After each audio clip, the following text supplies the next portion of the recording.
Hello বন্ধুরা, আজকে তোমাদের সঙ্গে আমি শেয়ার করছি আমার বেবির জন্য হসপিটাল ব্যাগ গোছানো। তো প্রথমেই হসপিটাল ব্যাগ গোছানোর জন্য একটা ব্যাগ নিয়ে নিয়েছি।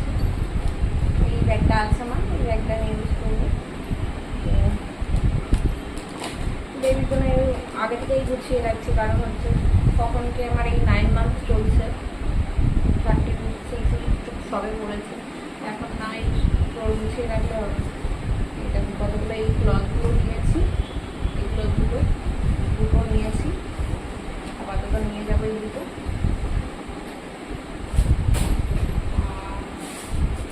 বেবির জন্য একটা পেন্সিলের র্যাপারগুলো নিয়েছি একটা, আর এর সঙ্গে তোমার আছে,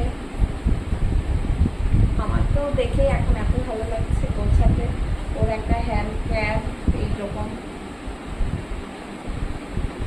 তারপরে দুটো হাতের গ্লাভস,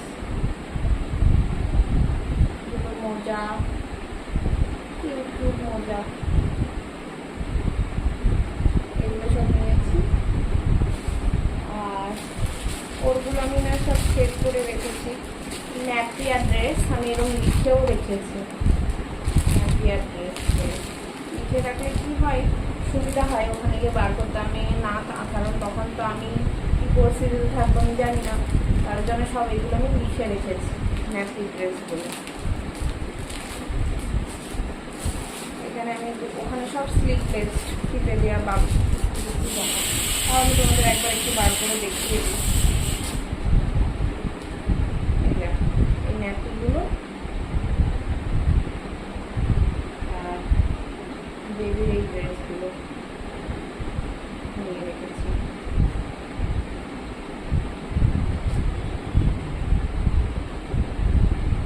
আর এই সব ড্রেস সব কিছু শপিং করেছি, সবই আমি অনলাইনে করেছি, কারণ আমার ঘরে কেউ নেই, আমি যেতেও পারিনি বাইরে, সবই আমার অনলাইনে কেনা।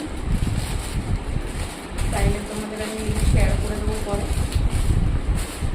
এই ব্যাপারে এখানে ওই রকমের সক্স আরও ওগুলোর সঙ্গে সেট, এগুলো ওই হাতের গ্লাভস আমি সব এরকম লিখে এরকমভাবে সব লিখে আমি সব সেট করে রেখেছি। আর এইগুলো ওর জন্য কিছু ফুল স্লিভ জামা, যদি ওর একটু ঠান্ডা লাগে তার জন্য এই দেখো এগুলো এরকম ফুল স্লিভ জামা নিয়েছি, একটু ওর না ঠান্ডা লাগে। এগুলো আমি সব বেবি ওয়াশ